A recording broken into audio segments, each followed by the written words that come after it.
I'd like to tell you a story this morning. The most important thing we have is our stories. I won a lot of arguments in my life, but I never won a heart with an argument. I've won hearts with my story, though. Our story is unbelievable when we think about God's mercy and all He's done for us and all He's saved us from. It's absolutely incredible. And we're given our story to be able to touch other hearts with it. So normally I would stand on a stage and open my Bible and read a passage and try to explain how that passage relates to our life, but I don't want to do that this morning. This is my first time here, and I'd like to tell you the story of a little boy who should not be standing on this stage. He should be, his body should be in a grave and his soul should be in darkness. But God's mercy came down and interrupted the plan of the devil for that little boy. I started out I was born in Fort Worth, Texas. I was in the vanguard of the baby boomers, 1948. You can stop adding, I'm 67 years old. On my way to 68 this fall. I was born in what looked like it was going to be paradise. I was born with what every boy should have, a father who is his hero. My dad was my hero. He knew the answer to every question I ever asked him. I knew that the moon was 240,000 miles approximately away from the earth. The sun was 93 million miles away from the earth. And that water boiled at 212 degrees before I was ever forced to sweat through a Texas September afternoon in a cramped desk because I asked those questions to my dad. My dad was a hero in World War II. He was a chief petty officer in the Navy, and he had this huge knot in the middle of his back of scar tissue because a bomb had blown up on the deck of his battleship and driven shrapnel up into his back, and he carried men into the sick bay for 2 days before another sailor said, "Hey, Chief Petty Officer Deere, your back is bleeding." Without sleep, 2 days, carrying men into sick bay. He taught hand-to-hand combat in the Navy. And as a little boy, he taught me how to block a punch, how to throw a punch, and how to take somebody down, which if you were a boy growing up in Texas in the 1950s, those were good skills to have. Because we fought for our entertainment in the place where I lived. My dad loved my mom. Every day, he worked at General Motors, and every day I watched him leave for work, and the last thing he did before he walked out of our door was he held my mom and he kissed her on the mouth. And when he came home in the evening, he held my mom and he kissed her on the mouth. So I grew up believing that a real man is brave, is strong, is smart, and he loves his woman. My mom dropped out of the 11th grade at Hanley High School in Fort Worth, Texas, to marry my dad. So in the place of knowledge, what she gave me was tenderness. She called me honey as often as she called me Jackie. And she gave me back scratches that were the most wonderful feeling in the world. She had these long fingernails and she dragged them across my back. Her palm didn't touch that smooth, tan skin of my back, just her nails. And she talked to me soothingly while she scratched my back. And I wanted those back scratches to last forever, and sometimes they did, and I fell asleep. My mom was beautiful. I was proud of her for being beautiful. She was petite. She was 5'4". She had a small waist, but she was not skinny. And one day she came to pick me up when I was in the 5th grade, and my friend said, "Wow, your mom's a looker." That's the kind of home I grew up in for the first 5 or 6 years. When I was 2 years old, my little brother Gary joined the family. When I was 4 years old, my little brother Tommy joined the family. 3 little boys growing up in paradise until I was about 6 years old. And my dad got promoted at General Motors to become the maintenance foreman. He worked in the most powerful corporation in the world in the 50s. And now he was a foreman and he moved into the managerial part of the company. But the bad news was, the good news was we had this increased prosperity, and now we could afford our own home. We moved out of these little tiny rent houses, and we owned our little tiny house. It even had a hall in it, and it was ours, 1 bathroom for 6 people. With that increased prosperity, though, the bad news was Dad started vanishing from our life. because he worked the graveyard shift from 3 to 11. So I never saw him kiss Mom again. I wasn't there when he left for work. I was still at school. And when he came home, we were already asleep. He vanished from our life. And Mom, all of a sudden, she exploded. Now, there must have been something going on before, but as kids, you don't notice those kind of subtleties. What you notice are the explosions. And the first episode of her rage, I remember, is I was 6 years old. She was ironing clothes, and I had my brand new Buck Rogers 4-shot dart gun. And I was shooting it at the TV and sticking those darts right in the center of our TV. And so I reloaded, fired 3 more shots, and she screamed at me. She said, "Don't stop that, do not do that again." And I had 1 shot left in my dart gun, and I just couldn't help it. I just squeezed off that last round. And when I did, she started screaming. It was incoherent. She snatched that gun out of my hand. She slammed it on the floor, and then she jumped up and down on it until it was just little pieces of plastic left. And that was the overture to the angry symphony against which all of our lives would play out. My dad's absence infuriated her, and she took her wrath, not out on her husband who wasn't there, but she took her wrath out on her kids. And I was the oldest, and I bore the brunt of her wrath. She called them spankings, but they weren't spankings, they were beatings. They were full-on beatings. And they could be with any object that was in her hand. Never told us how many swats we were going to get. She just yelled and screamed until she exhausted her rage. I'm writing a book. It's a memoir. I'm actually trying to write my story. And I was writing about Mom. And I thought I might be being a little too hard on my mom. So I called my younger brother, Gary, and I said, "Hey, do you remember Mom beating us when we were little?" And he says, "Oh, yeah." He said, "Remember that time that she pulled our pants down and she beat our butts bloody with the rosebush switches?" And I said, "No, I don't remember that one. It had just got lost in the fog of all the other beatings." And then my brother laughed when he told me the story. See, that's what we men do when we've been raised in trauma. We heal ourselves by turning our beatings into acts of hilarity. Only it doesn't really heal ourselves at all. You can't get healed by making fun of your torment. So that's the kind of home I grew up in, and it was like a bipolar existence. My dad was phenomenal at fixing things. We never had a repairman come to our house. He could do plumbing, air conditioning, electrical work. He understood how every kind of motor worked. We never had anybody work on our car. But Dad's skill at fixing things also worked against us because he took air conditioning and plumbing jobs on the weekend. So my parents were in that classic battle. Mom rages, so Dad just absents himself for her rage. She's a rager. He keeps all of his anger inside. But Mom was she was like schizophrenic. I mean, she was, at one side of her, it was just this loving, wonderful mom. She took me to Spartan's, our discount store, to buy my baseball glove, my bat, and she went to every single little league game. And she would stand on the sidelines and she would scream at the coach, "Let Jackie pitch, let Jackie pitch. He throws the ball hard."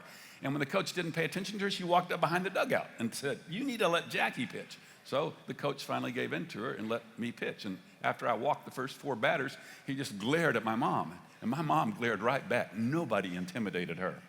And then we would go home, and one of us would step on one of those landmines buried in the wilderness of our heart, and she would explode, and the beatings would start again. That went on from the time I was 6 throughout my childhood.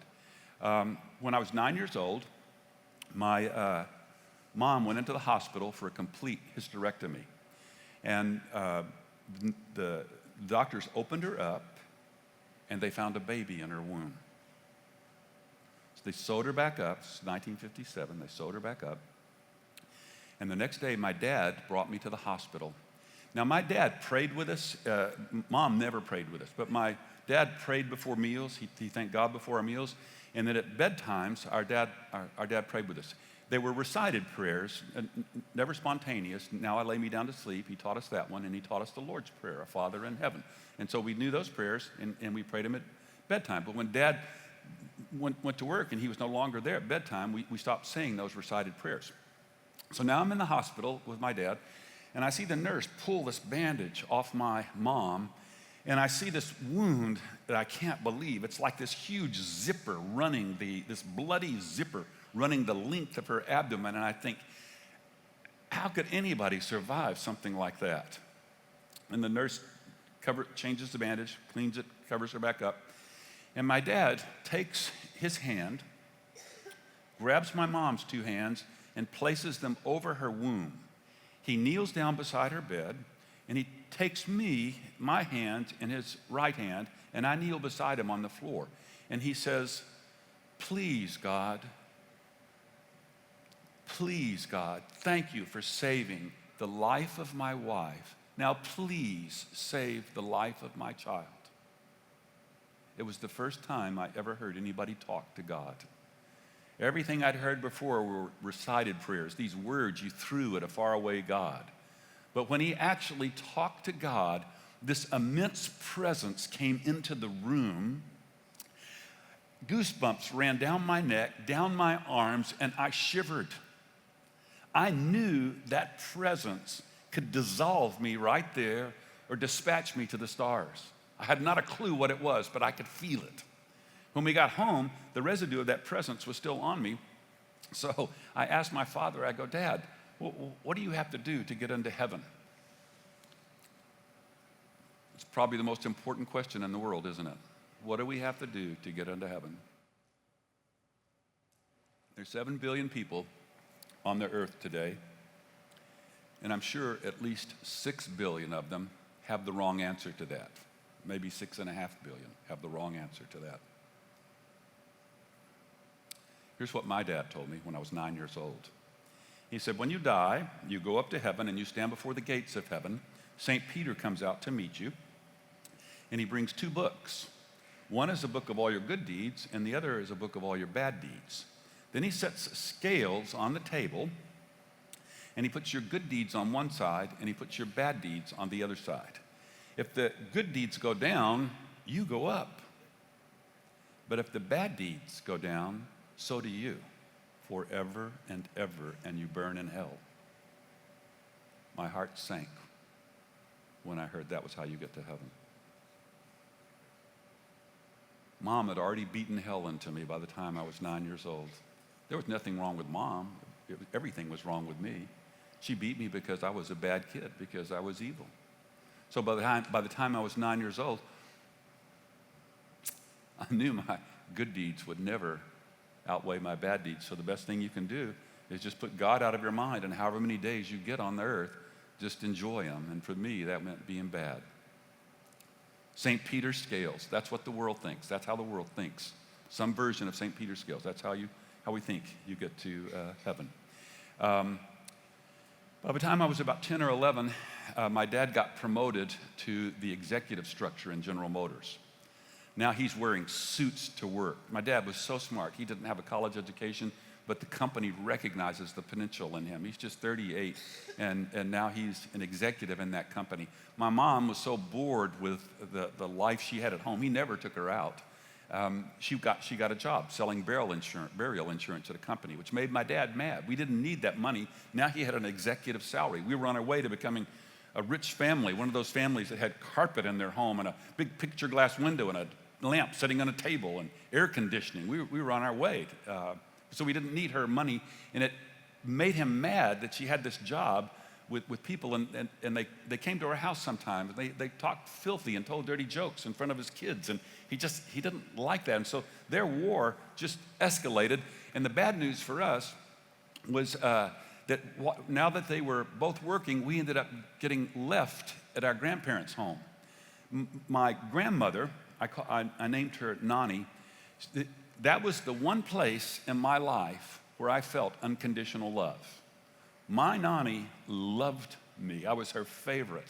She taught me how to she took me fishing in the summer all the time, made picnic lunches for us when Mom and Dad were working during the day.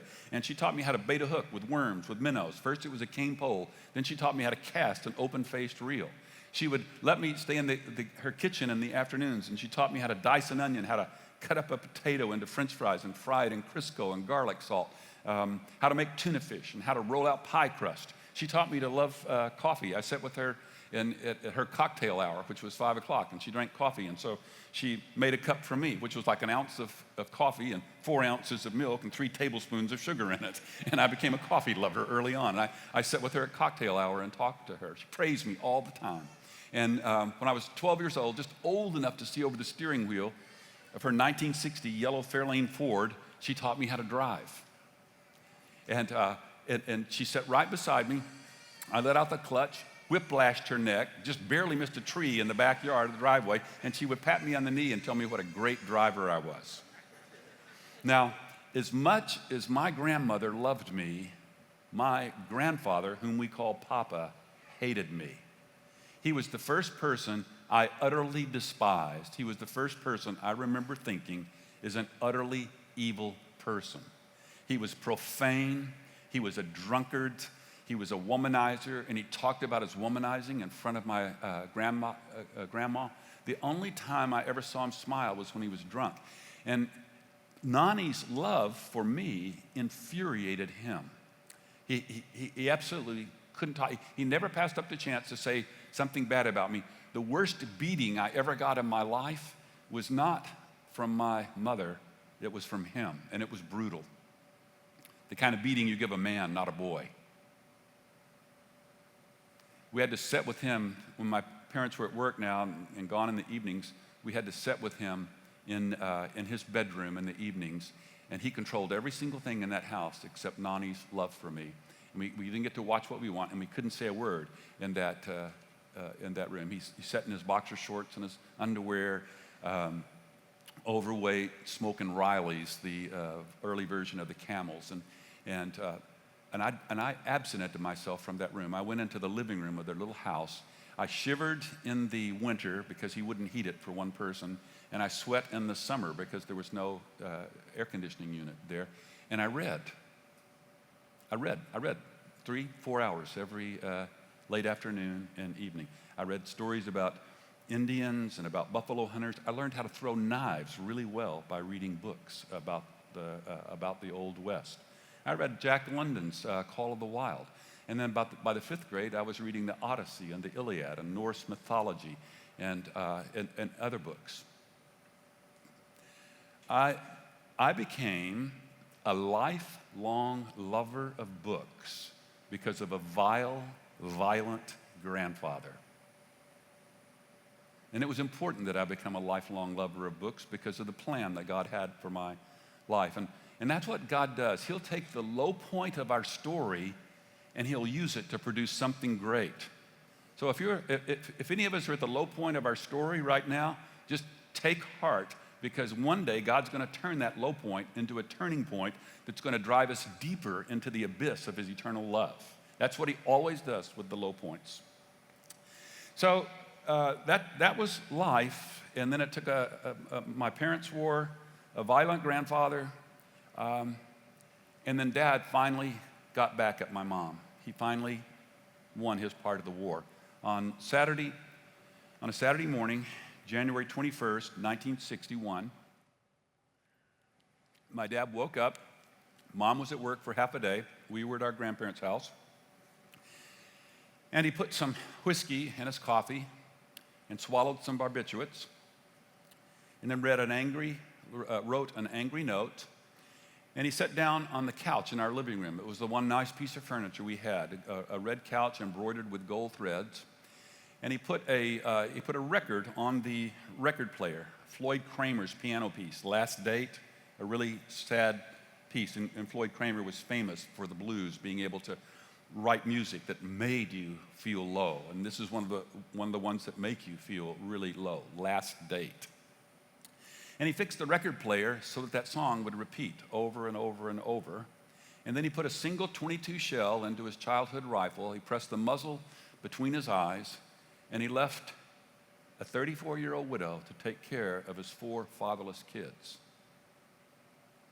My mom came home from work at noon, and she stood at the door, and she heard Last Date blaring, and then she heard it start again, and she must have had some kind of inkling what was on the other side of that door, because she didn't go in. She went to a phone and called my grandfather. He came over, he went in, and when he came out, he said, "Gene, don't go in there." And my mom fainted on the sidewalk. The next day, us 4 kids woke up. Oh, by the way, the child growing in my mom's womb, that was our baby sister, Debbie. God spared her life. The 4 of us woke up at my grandmother's. My grandmother woke me up, and she said, "Jackie, your dad is dead." And I said, "How did he die, a car wreck?" And she said, "No, honey, he killed himself." And I buried my face in the pillow and cried. And she patted me and she said, "Honey, don't cry, don't cry." And I stopped crying immediately. So here's the shameful secret of my youth that I never told anyone until this year. Those tears, they were fake tears. See, my dad left me a long time before he pulled that trigger. And when he left me, my heart closed. My heart just ran out of tears, and it ran out of hope. And I lost the ability to cry. I was on my way to becoming a full-blown sociopath by the time I was 12 years old. I cared enough about what was right to fake the tears. I mean, what boy wouldn't cry when he hears his dad's killed himself? There was one good thing about the fake tears. I'd never seen a dead body until my mom, an hour before the funeral. We had Dad's funeral in a funeral home. I don't know who spoke, or don't remember who spoke. We had no church friends. We never went to church. We had no Christian friends. And I never saw, after we moved to our new house, I never saw a friend in our home. My mom and dad didn't have friends. And sick families don't have friends. And children in sick families don't talk about what goes on inside the home. So we were this friendless family. A few people gathered at the funeral home, and an hour before the funeral, my mom held my hand, and we stood beside Dad's coffin. I looked down at him. He was dressed in one of his navy blue suits, red tie, and he looked like he could wake up any minute. And I looked at his forehead. I looked between his eyes, at that bridge of his nose. And I looked to see if I could see where that bullet hole went in, that little .22 shell, less than 1/10 of an ounce. And that little tiny piece of lead had changed everything. And I wanted to see if it left its mark. And the morticians had done their job. I couldn't see a mark. I don't remember what was said at the funeral, but I remember what happened at the graveside. It was my first time to go to a graveside. I'd seen cowboy movies. I'd seen what people do with a bereaved widow would throw the first handful of dirt, the first one, onto the coffin. My mom didn't do that. As the grave diggers were lowering the coffin into the grave, my mom threw herself on the coffin. It's like she wanted to be buried alive with my dad. And Papa had to pry her off of the coffin. She wailed incoherently, screamed. We couldn't understand anything she was saying. For months after that, she dragged us to my dad's grave. It was January and February. We just shivered in the cold, and we stayed there till dark, and we were hungry. And she said, "I don't want to leave. I want to be close to your father." That went on for months, and after one of those pilgrimages, we walked through. Mom and I walked through the living room of our house, and we walked into the kitchen, and she just said, "I can't stand that room. It's so cold in there." And I watched her shudder as we walked through the room. So I went back into the living room. I wanted to feel that coldness. Just to see what it was like. I walked in there, and I couldn't feel anything. I walked over to the couch, and I looked for traces of Dad's blood on the couch, and I couldn't see anything. And I wondered how they managed to wipe all of his last minutes, the traces of his last minutes, off that couch and get it so clean. I walked over to the record player, and there was that 45 RPM, that 7-inch piece of black vinyl, Last Date. It was still in the record player. There'd been no music in our house for 2 months. And I took that record off, and I walked into the kitchen, and Mom was standing at the sink, and she turned around and looked at me. We didn't say a word. And I took that record, I stood over our trash, and I broke it into as many pieces as my little hands could break it, and I tossed it all into the trash. I looked up at Mom, and she looked down at me, and she smiled, and tears ran down her cheek, but she didn't say a word. See, that breaking that record was my protest against Dad and what he had done to Mom, what he had done to us. It was my way of saying, Mom, I thought Dad was strong, but you are the strong one.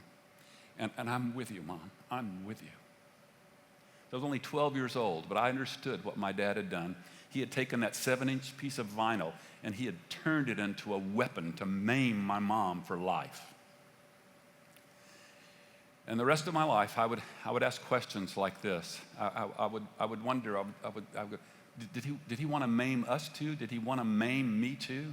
Was he mad at me too? If I'd been a better son, could I have kept him here? Was there something I could have done to save him? Those were questions I asked over and over, but they were questions without an answer. And that silence cut like a knife. And even worse than the silence was the thought about where my dad was. See, at 12 years old, I knew there was no forgiveness in St. Peter's scales. If you want to live by those scales, you are going to live without mercy, without forgiveness. And it killed me to think that my hero was burning in some molten cavern of hell. So the best thing I could do was just put my dad out of my thoughts and put God out of my thoughts and go on with life. After a couple of months, Mom stopped her pilgrimage to Dad's grave, and the parade of men started in our home. It's 1961. You were 34 years old. You were a woman. You have a 10th grade education. How are you going to take care of 4 kids? Without a man, the answer is you're not going to take care of 4 kids. The insurance money ran out, and a parade of men stormed through our lives. Short men, tall men, smart men, vulgar men. They all have one thing in common: they didn't stay very long. Mom turned to the bottle to try to drink her pain away. I watched Mom's health float away on rivers of bourbon and beer. By the time I could drive, I was taking her to the hospital emergency rooms, and the diagnoses varied from congenital heart failure to kidney problems. Panic attacks weren't in the lexicon back then, but she had them. I watched her breathe into paper bags in those emergency rooms. And then the men stopped coming, and she found a gentle giant, an obese, ugly man whom she despised, to take care of her. And she despised herself for descending to such a sorry level of life. I watched her just more or less give up on life.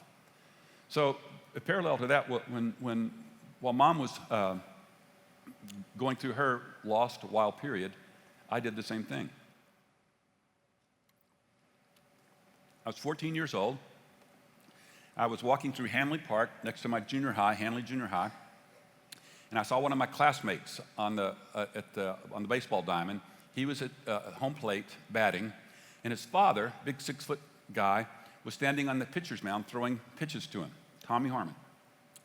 And the father had this huge satchel of baseballs at his feet, and I thought, how rich you must be, not to have one baseball, but to have a whole satchel full of baseballs. I couldn't imagine what that life was like. And the father was throwing pitches to Tommy, who was shorter than me, rotund. He didn't have my athletic ability, but he had a coach for a father. He had a great father. And he was teaching him how to hit curveballs, how to hit a slider, how to bat from either side of the plate. And Tommy went on to become the quarterback of the football team, all-star baseball player, played at the University of Texas, and was a coach at the University of Texas. And I just walked away from the park that day, and I thought, man, how great would it be to have someone to teach you how to throw a baseball, or catch a football, or to run a route. And I had this athletic ability. I was really strong as a kid, but I had no one to train that athletic ability. So I was frustrated. The way in Texas in the 1960s, the way you distinguished yourself as a boy was being good at sports. And I couldn't do that. I had nothing to prove my worth by. And academically, I was a failure. And I was a failure because my original plan was to grow up and become an executive at General Motors like Dad and to become really rich. That was my original plan. But when my dad killed himself, he killed that plan because there'd be no money for school, right? And if there's no money for school, what purpose is there in school? So I never had a teacher that could show me the utility of math, the purpose of history, or the beauty of Shakespeare. So I just passed on school.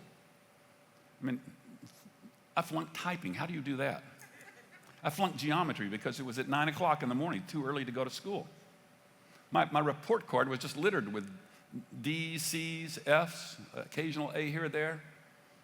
Made 950 on my SAT test because I didn't know they were important. So I couldn't distinguish myself athletically or academically. So here's what I decided to do. I'm going to be the wildest, most reckless kid in school. That's how I'm going to get my identity. And through thievery, drunkenness, and sex, and risking my life, I joined this inner ring of 7 other guys who were all athletes, a couple of them star athletes, a couple of them were like the gods of the high school. That was my inner ring. That's where I found my identity. And we all came from broken homes or breaking homes, and we had no governance over us at all. And we did really sick things, but I'm not going to mention the sickest of the things we did. We were all drunk. I couldn't afford clothes, so I stole all my clothes. I always had great, super clothes because I stole them. I stole sports equipment. Everything I needed, I stole. We get drunk all the time. We stole liquor. I drove 120 miles an hour drunk. I eluded cops on foot. I eluded them in car chase. And since I couldn't distinguish myself athletically, but we made up other games. So here was one of our games.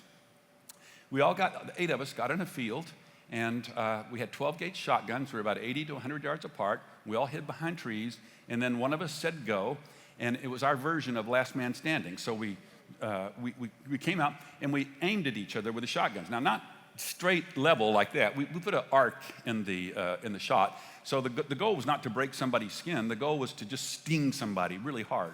And so we let the shot come down like that. And if you got stung, you had to put your gun down and you were out. And the last one standing wins. I was telling somebody this story the other day, and they said, well, how do you know if you hit the guy? Because when you hit the guy, he went, ow, and usually dropped his gun on the spot. Because that hurts when you get stung by a 12-gauge shotgun pellet. And one of those games ended like this.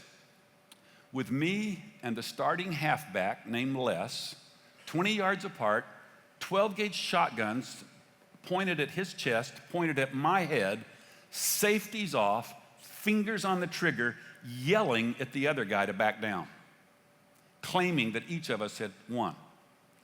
Just a twitch, a wasp sting, an ant bite, and one of us goes into eternal night and the other goes to jail. None of us considered those possibilities. We were 10 feet tall and bulletproof.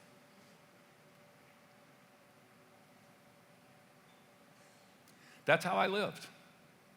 That's where I found my identity. In that group, I have one smart friend who used to be in that group. His name was Bruce. Bruce didn't fit in the group because he was not athletic. He shot his jump shot from his chest, shoved it up with his arm instead of putting it over his head and flipping it. And he was like an old man. He got up in the morning and he had to have a Dr. Pepper to get going, like our parents had to have coffee. He had migraine headaches. He was just eccentric, but he was my one smart friend.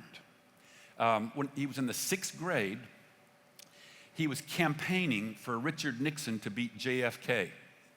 And he would come to class and he would wear campaign buttons for Nixon in 6th grade.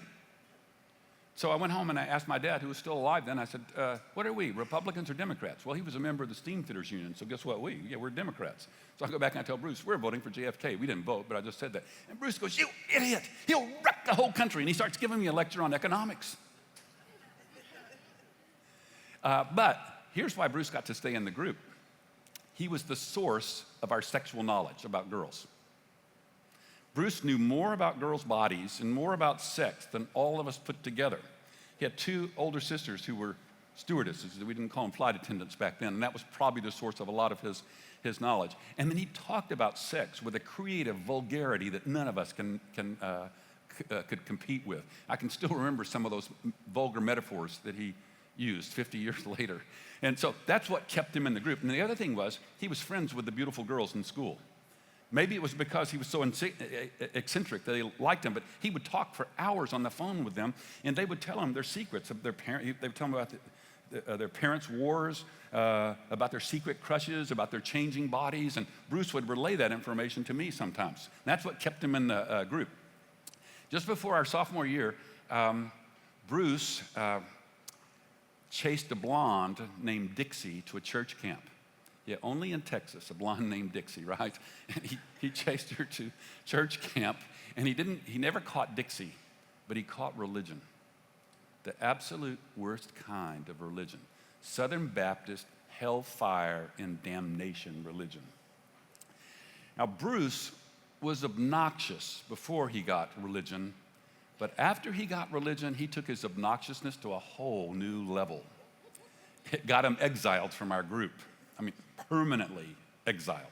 So he would come to school with a King James New Testament Bible in his shirt pocket. How did we know? Because he let the little red ribbon hang out, so everyone would see how holy he was. At lunchtime, when he opened his sack lunch alone, because now he was sitting alone at lunch, he would do this. He would put his fingers, clasp his head with his forefinger and thumb, and bend over his lunch and return thanks. Just made a show of praying. He was just utterly obnoxious. And he would, when we were still talking to him, he would say, that fount of sexual knowledge dried completely up. And he would tell us, you're supposed to respect girls now. And we go, we see you, wouldn't want to be you. And so Bruce was all off by himself now. Well, what Bruce did, and I didn't know this, is he prayed for me every single day. See, in his mind, I was still his best friend. I was still the guy he loved. He prayed for me every single day, and he got the church kids, whom none of us had anything to do with. He got the church kids to pray for me every single day. On December 17th, it was Friday, he said, hey, Jackie, if you'll spend the night with me, I'll take you in the morning to meet these two beautiful girls from Paschal High School. Paschal High School was our famous high school in Fort Worth. On the west side, it was rich. It's the high school Ben Hogan went to, the great golfer. Dan Jenkins, the great sports writer. And we were on the east side in Eastern Hills, this impoverished high school. We had nobody famous from our high school. So I said, okay, I'll do it. So I spent the night with him, 2 o'clock in the morning. I'm in a bed on one side of the room. He's in a bed on the other side. Lights are out. And for the life of me, I don't know why I asked him this question. But here's what I said. Bruce, how do you think you get to heaven? I expected to hear another version of St. Peter's Scales. And Bruce says, Jesus Christ died on the cross for you. I was 17 years old. I had never heard Jesus Christ died for me. And you say, you grew up in the Bible Belt. How is that possible? True, I grew up in the Bible Belt, but I didn't have a single Christian friend. I never went to church. My family didn't go to church. So how do you hear that Jesus died on the cross for you if a Christian doesn't tell you? Where do you get that information? I saw The Greatest Story Ever Told back in April 1965, and the critics said, oh yeah, it was the greatest story ever told. It was the worst movie ever made. And I saw Jesus die on the cross, and my interpretation of it was, dang, why'd they have to go and do that? He was such a nice guy. I didn't get it. I didn't get any of it. So this is the first time in my life I hear that Jesus Christ died on the cross for me. And then Bruce says, if you will trust him to forgive you and give you new life, he will come into your heart and he will never leave again. And I said, oh, Bruce, what if I do something really bad again? And he started laughing. He goes, Jackie, I can guarantee you, you're going to do bad things the rest of your life. He said, but he doesn't come into your life because you do something good or bad. Your works have nothing to do with it. He comes into your life because you trust him to forgive you, and you trust him for his version of life. You trust him for a new life. And he'll never leave. And I said, that can't be true. That just can't be true. See, when you're 17 years old and everybody you've ever loved has left you, and then somebody says, God will never leave you, yeah, that can't be true. I mean, the judge of the universe, he's not going to leave you? No, that can't be true. Been raised, told you were a loser, told you were bad, and now the best person in the world's never going to leave you? Nah. And I said, Bruce, that can't be true. He goes, Jackie, it really is true. And I said, how do you know? And he says, because it's what Jesus said.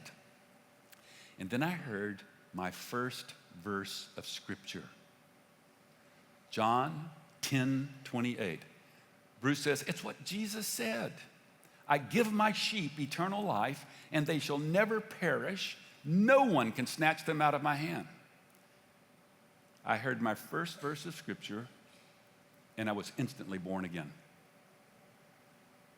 Bruce rolled over and went to sleep. Thought my conversion, if I had one, was years away. I was born again. I could not have told you I was born again. Born again wasn't in my vocabulary. No, there was no Christian word, no biblical word. It wasn't in my vocabulary. All I knew was, I'm coming to God's side now. That's all I knew. And what I'd done is I'd actually trusted a person to give me new life and forgive me. So just here's the sequel to the story, and this is what I really came here to tell you. I go home. I'll wake up, and I realize I forgot to take a new shirt. So I forgot to bring a shirt to meet these new girls. So I run back to my house, and I'd stolen these 5 mattress shirts the day before from a department store, and they were all the rage, and I asked our housekeeper, Bobby, to iron one of those shirts for me. Actually asked her to iron all of them. So I come back home, and they're all in cellophane wrappers on my bed. I grab one of those shirts, Bobby's standing at the ironing board in the den, and I said, Bobby, I told you to iron this blank shirt. Now I don't have anything to wear, and I threw the shirt down on the counter. I turned my back on her. I walked back to my bedroom, slammed the door, and then I just stopped for a second, and then I looked up and I said, excuse me, Lord, I'm sorry. I walked back in, and I said, Bobby, I'm sorry that I got angry at you, and I'm sorry I used those words. I don't want to use those words anymore, and forget those shirts. They're not important. I'll pick something else up. And she just stood at the ironing board speechless. It's like, what happened to this kid? I walked back into my room. No one had taught me to pray. I just said my first prayer that morning. No one had taught me to confess my sin. No one had taught me to repent, to make a wrong act right. But the God of the universe had just slipped into my heart through the crack of an open wound the night before, and he was making himself at home there already. I didn't even know what it was, but I could feel him and feel his love. I called Bruce a few days later, and I said, Bruce, I'm coming over to your side. He goes, what? And I said, well, you know, church, the whole thing. I'm coming over to your side. Because I couldn't say, I want to become a Christian. I couldn't say, I want to repent, salvation. And that stuff was not in my vocabulary. He goes, don't go anywhere. And he runs over to my house, sticks a King James Bible under my nose, and I started reading. And I never stopped. That was 50 years ago. I never stopped. I loved what I read. I was a lifelong reader already. See, that's another part of the story God was preparing me for. And even though it was in Elizabethan English, I could still understand it. Not everything, but enough that it made my heart pound. And so now I gotta go through my exile. I know it's coming, and word's going to get out. And I got these 7 friends, and I can bear losing 5 of those guys. But my 2 best friends from 7th grade, Philip and Teddy, if I lost those guys, it would just be, my life would turn forever gray. That was another thing God was doing. He didn't let me find love in my home. He let me find it in friendship. And so for all my life, I've always had best friends in my life. It's the chief source of joy in life. That stuff about you being a success in business and all that and you'll be happy, it's a total lie. That kind of success, you just have to have one more and one more. It just has to keep getting bigger and bigger. But you got best friends, you got everything. You got God, you got best friends, you've got everything in life. And so I tell Philip, and Philip goes, He's 6'4", blonde, all-star tight end, all-star forward on the basketball team. He'll go on to play football in college. He just goes, oh no. And he said, look, a little religion's okay, but don't become a fanatic. Don't be like Bruce. And I go, don't worry, Philip, I'm not going to be a fanatic. And he just hugs me. You know, we never said I loved you to each other. Boys didn't say that, but we loved each other. And so I knew we were still together. I just not going to get drunk and do the kind of things we used to do before. Teddy, best friend since 7th grade, funniest kid in the school, most beloved kid in the school. We're sitting in the driveway at 10 o'clock the next night, and I say, Teddy, I'm giving myself to God. He goes, what does that mean, Jackie?